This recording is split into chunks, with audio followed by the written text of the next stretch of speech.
Classmates, hello sa inyong lahat! Ka-coders, ka-techies at mga miyembro ng Blockchain Developers PH. Maligayang pagdating sa ating 4th episode ng Behind the Code series. Ako si Jomay at kasama ko naman ngayon si Kuya Green, ang aming marketing specialist. Hindi natin makakasama si JP ngayon dahil ongoing ang aming Flutter workshop at isa siya sa mga handlers nito kasama si Chan at si Kuya Harbs. Big shoutout sa mga participants. Hope you learned a lot today. Kaya naman, Kuya Clint, share mo naman sa atin yung nangyari last episode. Yan, of course. Good evening, guys, sa lahat ng mga nanonood. Last episode, we had Harvey Resurrection, the CTO of Howdy Studios, as our guest. He shared about his current project, which are the linkable NFT emblems, and how they prosper in building diverse types of smart contracts. He also shared a lot of pointers on how they started the project, the ups and downs, and some tips to begin your way to blockchain technology. So, siksik na siksik. Ang dami nating ganap last episode. So, hopefully, in just 1 hour. in just 1 hour. So, hopefully, in this episode 4, madami din tayong matututunan with our invited guest. So, without further ado, Jomay? Of course. Also, kung nanonood man din sila, hello din sa Howdy Studios. Thank you for being last week's guest. And now, for tonight's guest. He is an accomplished Unity developer specializing in AR, VR, and game development. He recently created Zombie Guillotine, a groundbreaking open-world blockchain game supported by prestigious organizations. His notable works include Depth Explorer, an AR underwater game, Something Fishy, a thrilling mobile game, and Tip Clash, an educational MMORPG. Peter is also a visionary co-founder of Frozen Hub, Trim 8 Studios, and Alter My Ego Solutions, contributing to the growth of the tech industry. With extensive experience, passion for innovation, and entrepreneurial spirit, he continues to redefine the gaming landscape. Everyone, meet Ian Peter Hanie Flores, the Chief Executive Officer of Zombie Guillotine. Hi, sir. Good evening, ulit. Sir. Hi, guys. Good You have the evening. floor, sir. Hello, guys. I'm Peter Flores. CEO of Alter My Ego Studios. So, you heard na we are starting this blockchain journey, creating metaverses, and also my background. Just a bit of my background. I'm into IT solutions. So, one of the co-founders of Primate Solution and Frozen Hub. So, yeah. So, hi, guys. So right now, recently, we launched someone stuck, but we launched Zombie Guillotine, yeah, and yeah, thank you. Yan. So, based doon sa description ng ating speaker, sobrang dami niya, no? Sobrang dami niya affiliates. So, yan. So, ayan. Excited na ako to bring this topic to sir. Yes. Yes. Ang dami naming questions and na naka-ready for sir. So, yan, sir. Be ready. Maghihanda ka daw. Oo. So let's start. First question, sir. All right. What inspired you to pursue a career in blockchain development, and how did you get it started? Oh, so that's way back around 2014 in the university pa. So the vision is always to what's that? So, the vision is to create this in game. That time, no, hindi pa popular yung blockchain. And eventually, nung nagkaroon ng pandemic, so I was initially drawn to the world of blockchain technology because of the potential to revolutionize, to change the gaming industry. So, so all of the concepts are there, from the decentralized to owning the real true ownership of in-game assets. So It's the main purpose there. So also gives opportunity. So I think yun yung pinaka nag-inspire sa akin is to give opportunity because earlier yung stigma sa gaming industry is that wala kang future, you don't have walang but recently through esports and also through blockchain games, everyone will have this opportunity to play games. So way back 2017, it all started with the blockchain game, with the VR game that is featured in Korea, actually in Africa TV, and from there, nag-start na yung concept namin na to make this uh, a player-driven world where everyone can have the opportunity in the game. So, so yeah, from different attempts, different startup programs, we participated in different startup programs, napakarami nun. And nung that time, napaka early niya, no, masyado siyang hindi siya what call this, hindi siya yung agad na bibigyan Kilala. ng pansin, no? Ah, Up until nung nagkaroon ng pandemic. So, doon na talaga nagkaroon ng potential yung nag-start na yung Axie Infinity, and from there, nagkaroon na ng different application dun sa game industry. So, yeah. When majority had the free time, especially ng pandemic, na hindi man gaano lumalabas ng bahay, they had their majority of their energies toward the technology. It's also a good Yeah, opportunity that's very, na yun talaga mas naging, mas naging broad yung knowledge nila about that. yun siya nag-start Which na dito brings me sa to, Axie, dun talaga mas naging mainstream. mhm. When ka Yes. sir nag-start, I'm curious, sir, when ka sir nagsimula as a developer in general? Did you graduate with a The course? games developed, yun, way back, ano pa siya, way back 2017 pa talaga, yung started Doon with the VR nag-start. game pa. Ang name pa niya before, yeah, ang name pa niya before is Escape the Dead. So, it's featured in Africa Okay. TV, South Korea. So, yun yung game talaga niya noon. VR pa siya noon. So, um, eventually, nagkaroon ako ng company na Prime 8 Solution. So, medyo natigil doon. Up until nung pandemic, nag-focus ulit kami sa gaming. And yeah, yun talaga yung vision niya. Actually, nakakatawa yung pinaka-root niya talaga nun. It's from the anime. I don't know if you're familiar with that, with Sword Art Online. There is Of this course. game there. There is this season there where the Gun Gale Online.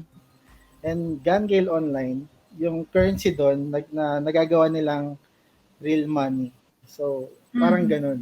From way back that time, parang gusto namin ng ganitong concept na yung game magkaroon ng real money and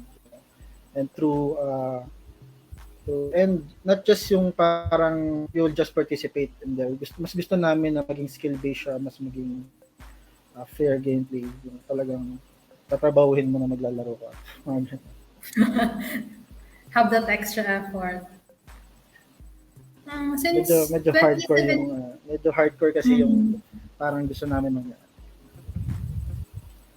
which brings me to my next question, sir. Follow-up ko lang. Since you guys started back in 2017, what were the primary responsibilities and challenges you faced as a CEO?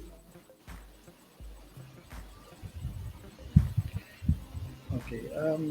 Yeah, starting nung panahon na yun, syempre sa gaming industry, hindi naman siya yung talagang agad na magulong. You have to really be patient. You have to really build your project. Magkaroon ka ng strong foundation. You have to, of course, blockchain technology is also pretty new. Still, I think it's in its very early stages pa. So you have to learn more. You have to get that solid understanding. More of the principle, a deep dive. On the more of the topics, more of how the technology can affect the game.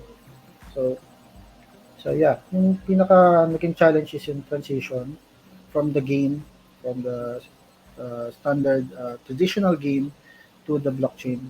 And also, aminin na natin, medyo, sa Pilipinas kasi, medyo hindi masyadong trusted yung ibang mga projects locally. So, isa yun sa mga Yeah. na gusto naming magawa, yung magkaroon ng trust. So, we started Mhm. talaga to engage local government uh, found yung partnerships. Nagkaroon kami ng initial Mhm. startup dito na nag what do I call this? We participated in different local government boot Mhm. camp. So we started with TIP Nitro. So yeah, we are incubated there and we got our first funding there. It is Oh. actually uh, DOST funded organization, and from there, Oh, that's where we cool. started. So yeah, it's we are funded by DOST and Accenture. So that's where we started, and then eventually we got to the acceleration program with Launch Garage. The same, it's also funded by DOST in the Philippines, DOST. So from there, nagkaroon kami ng solid na backing ng trusted foundation. And from there, that's Mhm. why hindi kami nagmamadali eh. Talagang gusto namin ma-build up siya ng maayos. And same sa mga red flags kasi parang too good to be true na ay malaki agad, malaki agad.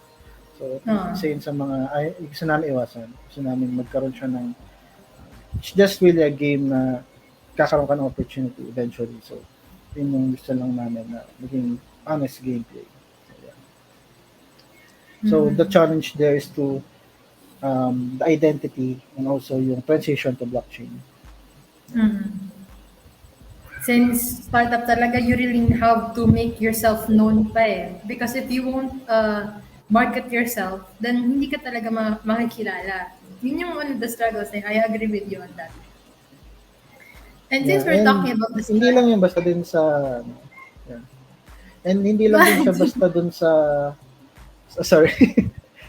Medyo delay sa akin. Pero hindi lang din siya Oo. dun basta sa pagma-market ng alam mo yun, yung magkakaroon ka lang ng onboarding, magkakaroon ka lang ng Mm. different marketing channels. More of mas importante sa amin yung nandito sila dahil naglalaro sila and Mm. magkaroon muna True. talaga nung honest foundation muna. Ayaw namin nung talagang, pasok kayo, manalo kayo. Ganun. Parang invite lang tayo. So, biglang lalaki community. We wanted to really, organically and then eventually, of course, because the game is free to play, we want to onboard more, of course, Mm-mm. once we establish that. Yeah.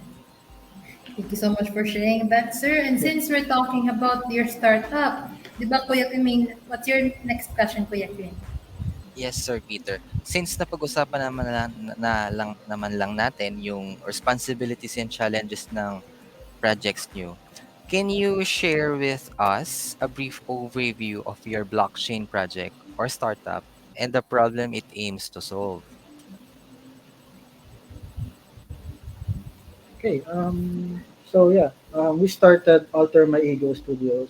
That's the name of our studio, and it aims to create interconnecting metaverse game worlds in the blockchain. So with that, we want to connect games and assets, to ownership assets for players, and can be converted to another game, and vice versa. So we launched our first metaverse game, Zombie Guillotine, and it's an open world, player driven survival game. So it's more of if you're familiar Last of Us and Dark Souls, we want to have that hardcore survival gameplay, but MMO. So players can actually interact, and also the vision, the large vision there is also with I think I will go back to that sword art online narrative, because um, that's the focus eh. Magkaroon ng interconnected worlds. So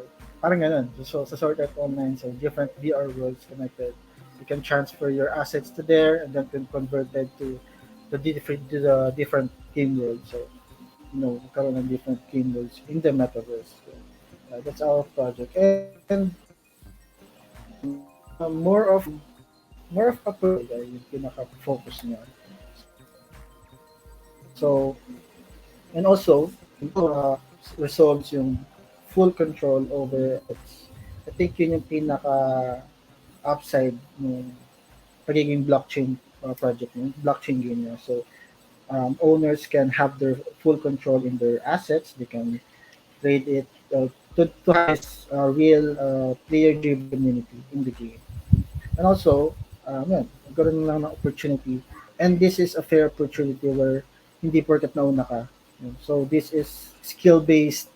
Um, you will get more opportunity if you win. If you're great, if you're strategically better than the players in the game. So I think that's one of the yung pinaka-focus namin sa game namin. Hindi siya paunahan. More of pagalingan. So, yeah. Indeed, indeed. So, bale, the game itself is actually reflecting the fair and square gaming experience. Kung magaling ka, you will Yeah. excel. Wala tong bias na kung nauna ka or something makapag-build. Kung magaling ka, Yeah. go. And isa yun sa mga Yan. gusto namin. Yeah. Mm. Yeah. And Very nice. diba, madalas kasi sa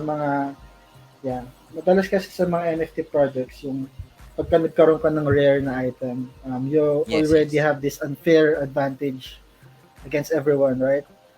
Yes, yes. In this game, you still have a way to win with regardless. So even if common yung makuha mo na weapon, depende sa discard mo kung paano ka mananalo. So it's really Mm. strategically, and it's really an open world. So sandbox type of a game that you can do different pathways.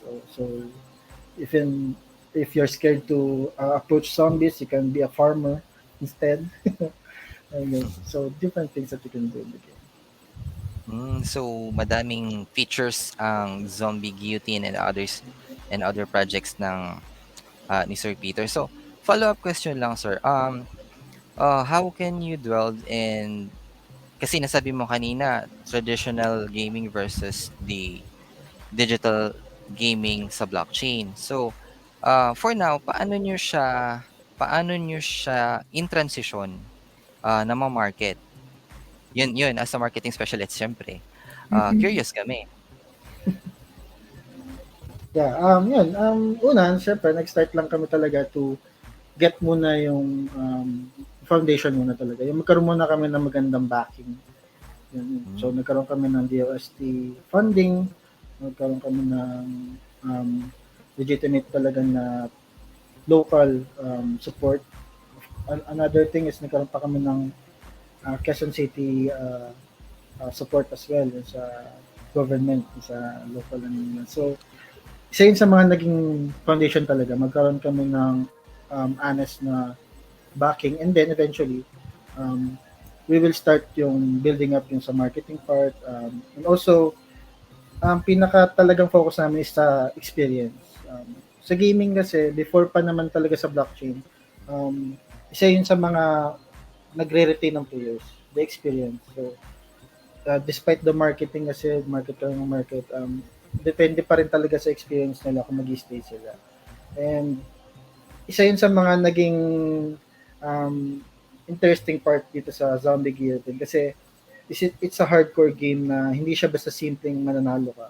So, isa yun sa mga naging challenge din kasi dito sa Asian countries kasi hindi nila medyo trip yung parang nahihirapan sila maglaro.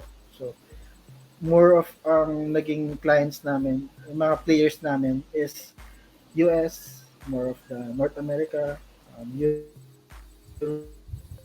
yung sila lang yung nahihirapan yun. Parang ganyan yung isa yun sa mga interesting parts nung and okay sa amin yun. Yung parang gusto lang namin magkaroon talaga ng um, solid support dun sa mismong gusto namin mangyari sa gameplay niya. Ayaw namin na ituloy lang siya na kasi nahirapan kayo sa padaliin natin. So medyo pangit naman. Gusto namin na maging tapat lang yun, maging honest kami dun sa gusto namin gawin sa game. So, Very interesting po, Sir Peter. So, moving forward, we have our next question. Jamay? Okay. Now, since you mentioned na din, sir, about your team and about yung processes nyo on how to get known, how to, to get some funding also, which brings me to this question. What were some of the biggest challenges you faced during the development process, um, and how did you overcome them? the hardest part is to get the identity, of course, because Okay. blockchain, the blockchain industry, blockchain technology here in the Philippines is not yet too established. We don't have that early backing. Wala tayong yung mga legalities na yung maraming factors eh. So, pinaka-importante na natutunan namin is to not force things. Lalo na ngayon, we are in we call it the crypto winter. We are the bear Yeah. market. We're not really forcing things to start. We want to um, make things organically at this point. Talagang gusto lang namin nabigay muna yung experience. And yun talaga yung pinaka naging challenge, yung umpisang-umpisa, yung pinaka-start. Yung pag wala kang backing, how can you market, how can you start the identity of the game? And the solution, um, I wanted to create the game instantly because that's the problem on on different early projects before.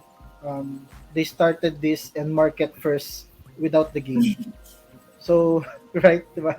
So Yeah. what we did is we create the game first. We create the experience. We want to show them that we can do it, and here is the flow. You can earn this way. This is how you can earn. This is how you can win in the game. And very early, so unang-una pa lang yun. Ginawa na agad namin siya nun. And from there, nagkaroon ako ng um, nagkaroon na kami ng question as no, nagkaroon kami agad ng initial support with Battle Arena, with Cation Gaming. We started talaga na because there's experience on the get-go. So, isa yun sa mga naging key talaga yung mabigay agad yung experience and para mag-rate ng players. I think yung magkaroon ng facts dun sa game because na-experience nila agad. Sila yung eventually, pero pa naman. No? So, isa yun sa key factor no, para nag-start talaga. And yun din yung pinaka naging way para magkuha namin yung initial support. Kasi meron kaming initial MVP. So from there, we presented that in the incubation program and from the launch garage. So yun, dire-diretso siya. So yun talaga yung pinaka-factor, key factor is to create the game at start. So, Create the game. build the experience. Yeah. And then since in yung actual main challenge, which is to create the game, can you take us a little tour about the behind the scenes on the actual development process? Since, diba sir, you have mentioned na you also helped with or lead also the back-end part and the development process during the game. Can you also share with us yung development, yung process niyo po doon?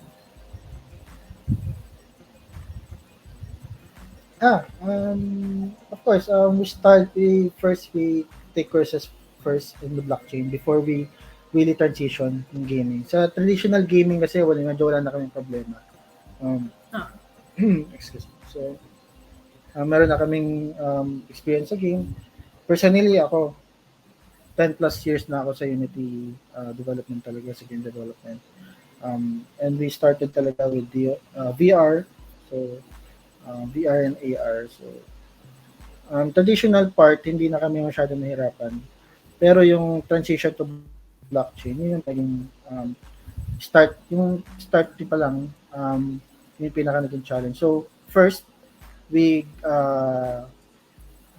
ask for advisors. We have with Sir Robert Arwolo. He's our first advisor in blockchain, and also Capti, with the Plant versus Undead community backer. So we started to learn there more, and eventually, yan, we transitioned to the blockchain. Personally, ako nag-aral din ako, and yung team Mm. namin sa blockchain. And we created our own way of interacting with NFTs. We wanted to create this NFT into a smart NFT where you can craft items and turn it into NFT in game. So isa yun sa mga huge things na ina-execute namin sa game. So yun. And also, um, a huge help then sa partners because we also have Mm. support with Altura NFT. Recently, we have the help with Altura NFT. So they help us into integrating blockchain into our game as well. And of course, we still have our own smart NFTs functions, but with them, made it easy to access and to have this stable interactions with NFTs and with our NFTs. So yeah, support, and isa sa mga naging natutunan ko is to not to always ask questions and sa mga advisors ko. Yeah. So we have to know no, hindi magmamarunong na so we have Mm. to learn through them to people that have more experience than us. Kasi ako personally, around 2 years pa lang ng blockchain experience ko. So yun yung naging factor na talagang kailangan maaral namin. Mm. I really agree with you on that. Kasi kahit din sa amin dito sa workplace namin sa SparkLearn EdTech, we're also encouraged to do the same. To always ask questions. Ngaya, to take notes, to always, get curious. That's the most important part. And of course, you also have to Yeah. learn on your own as well. Because some questions help, but it's even better that you also research on your own. Kaya baga do your own research ika nga, di ba? But it's Do better your own talaga that research. we And have also that to kind of mentor also. yeah, Yes, sir. do your own research. And also to innovate as well. Apart from Mm-hmm. learning True. from the experts, you have to innovate on your own as well. So you have to apply Mm. your own approach. So to have this unique feature in your game, I think yun yung isa sa mga nahanap din eh. To have this unique experience on your game. So Mm. With that, Kuya Clint, di ba may yeah. follow-up question ka kanina? Yung tungkol about sa team. Nakamute ka po. Sorry, Mm. pinapaano ko si mga aso ko. Naiingay. Okay. Yes, actually, I have a question regarding the about your team, about the company itself.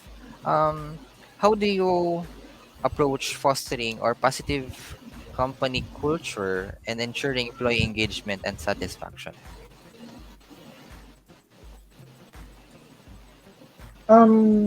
It's siguro mas okay to na bigyan ko muna ng background sa team ko because we started in the Okay, university. So okay. everyone in my team is yeah. So everyone in my team is my batchmates, mga klase, yun. So but Oh. we have Oh. to set boundary professional in I'm sorry, executing sir. Medyo our laggy ka. so we medyo lagi ba? Yeah. Medyo. Yung screen mo, nag-put naghinto-hinto. Yan. Not sure why. Better na. Medyo Okay maulan na. na kasi dito. I don't know. Oo. So, Pag maulan talaga. Oo. so, You know the struggle, yeah, yeah. yun, we started kasi we are batchmates. And also, huge help din because we are incubated. We started with to to fit with our roles, to do Malakas our nata yung roles ulan. correctly, and to execute what we needed to do with the company. Wala, hindi ako rinig. Hello? Ano? So, yeah. Nag-ano Paputol-putol. ka lang, sir, oo. Naputol-putol ka, sir, kanina. Pero ngayon, medyo okay na. Choppy ba? Oo. Oo, Ngayon, Ayun, medyo okay better na. na actually. I don't know what. mm, Yan. Okay. Okay, so, we started kasi with incubation with the IP Nitro. I think yun yung nakatulong sa amin dito sa company culture, to how we manage our employees, our roles, and how to do things right.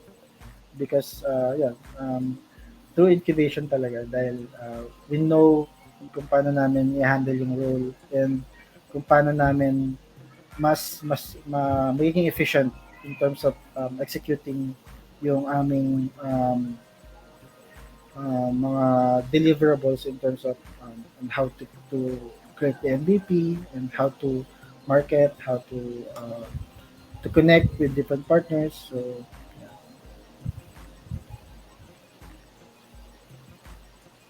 Nag-choppy pa rin ako.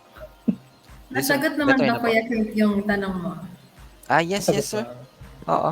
So, yun Very talaga well eh. said Yun po. talaga doon talaga siya nag-start dun sa incubation. Mm. Dahil natutunan namin lahat, and doon namin nakuha lahat ng support Mm. through JIP Nitro and DOSP. Yung team nyo ba, sir, preferred yung work from home or working in the office? Some of them preferred with working in the office, but preferably because of the pandemic, mas natuto na tayo ng work from home. So, and okay din. Siguro ang problema lang sa work from home is yung nung una lang naman. Nung una is mahirap ma-keep track ng progress sa work from home. Yes, Parang yeah. minsan hindi namin alam kung ano nangyayari ganyan. Pero we learn na dapat we have to report, we have to keep track of the progress. We use different methods, and then we use different software to keep track of what we did that day. Ganun. So, ayan. Eventually, naging okay din naman siya. There are certain pros and cons talaga to working from home. Same goes with working sa office.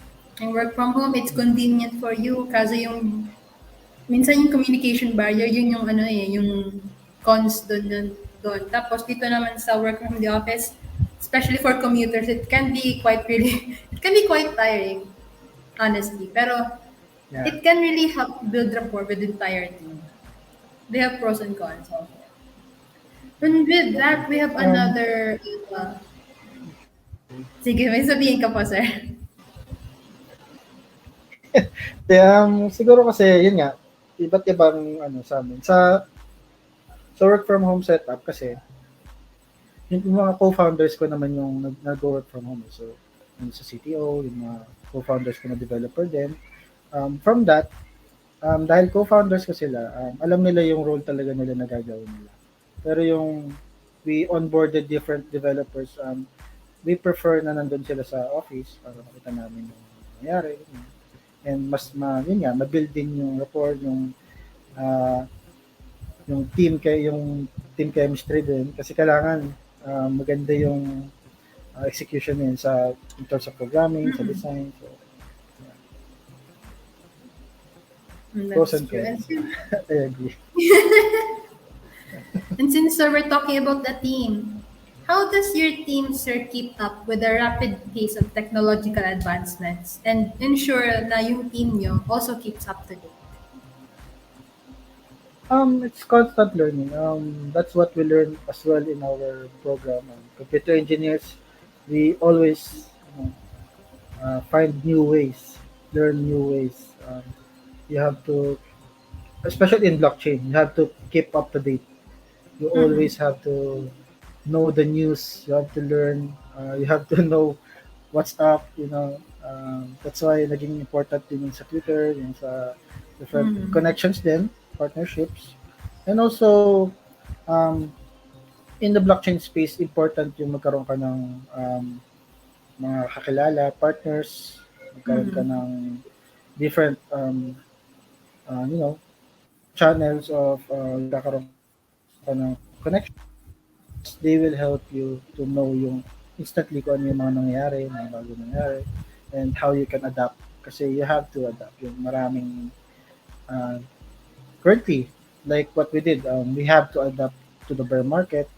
Instead of rushing things, natutunan namin na through incubation to acceleration that we have to, you know, be sure of the what we want to do, we want to execute perfectly things. Also, magkaroon ng mas mahabang plano, long-term plan. I mean, um, doing yung mga updates because we don't want to you know to put updates in that manner na lalagyan namin agad. We have to gradually kasi yung learning curve din isa rin yung sa mga naging issues before that because blockchain siya.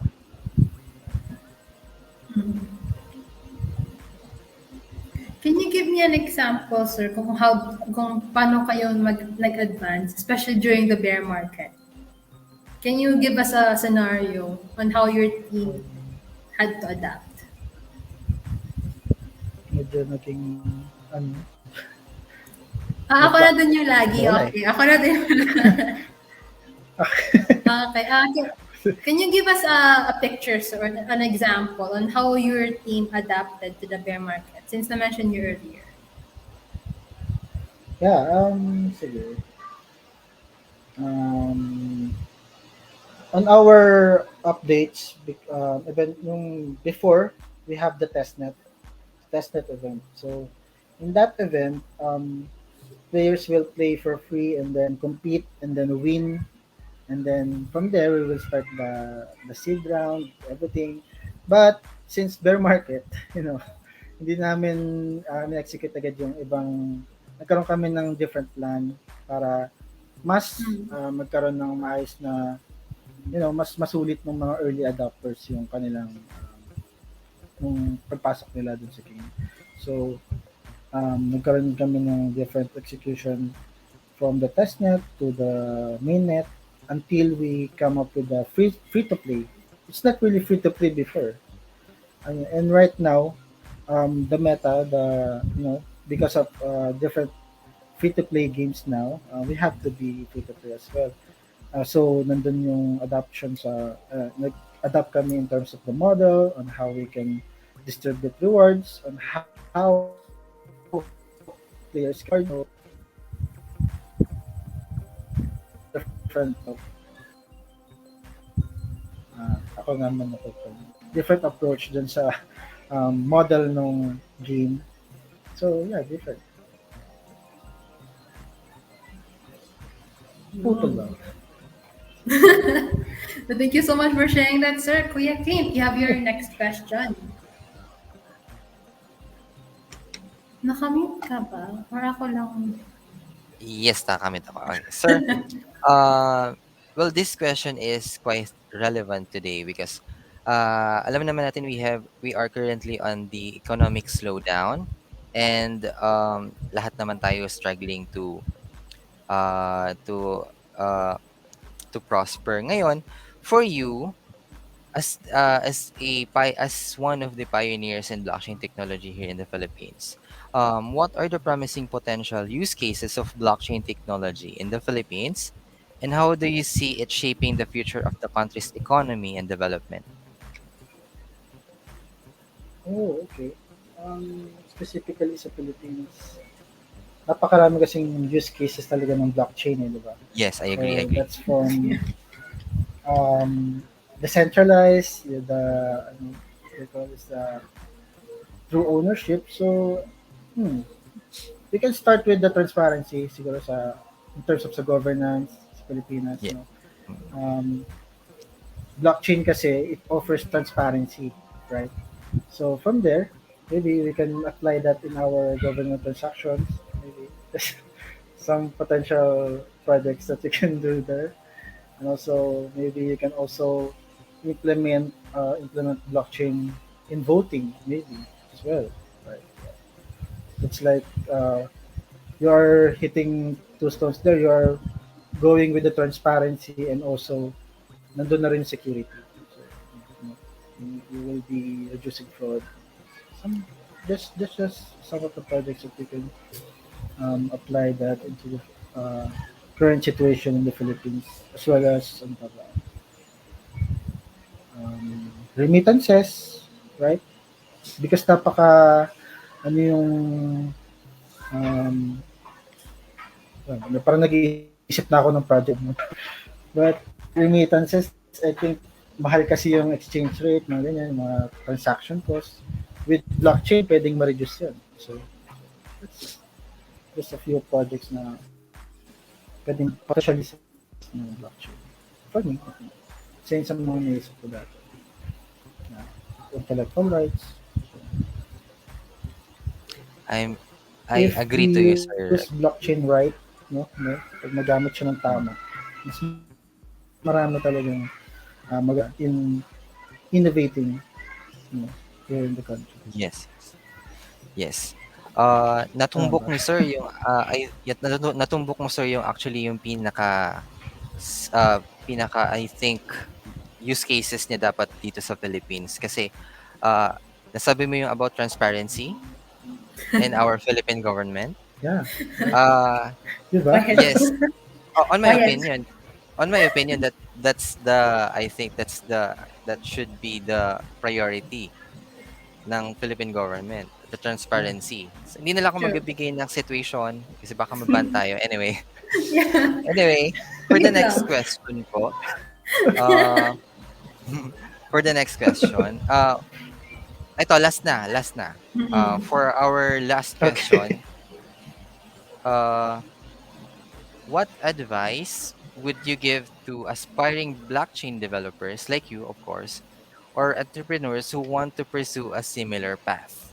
Yan, para ma-boost yung moral ng ating mga developers dyan na aral ng blockchain dev and then magbuo ng kanilang startup, might as Mm-mm. well hear from a industry pioneer like you.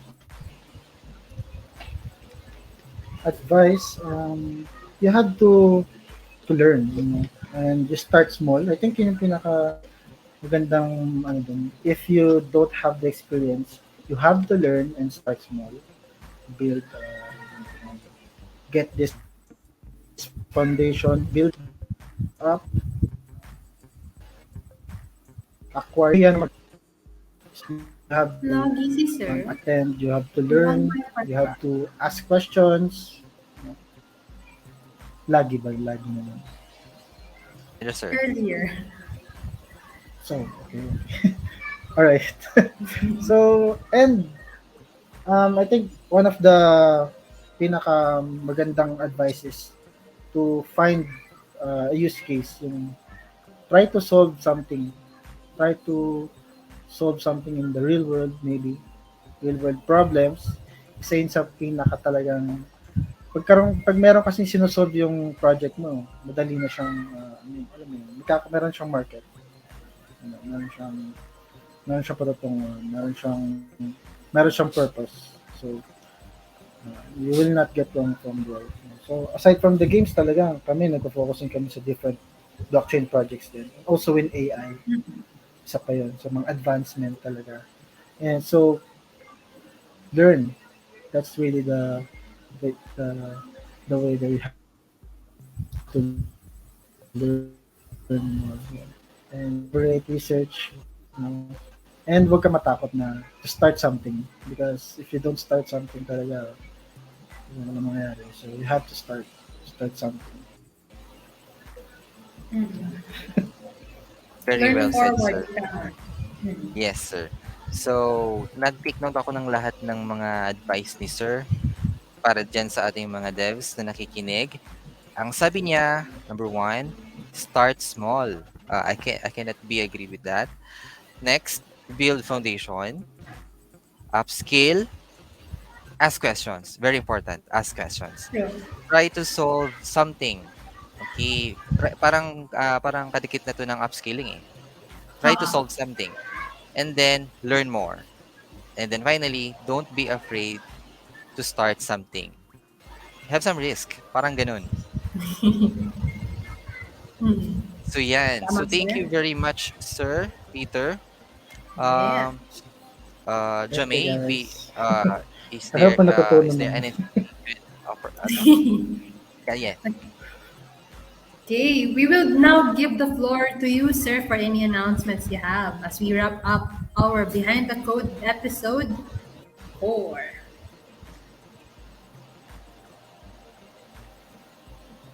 Oh, okay. So, Naglag ba ako? ano ba? Okay, Yeah, hindi we'll naman. feel free to visit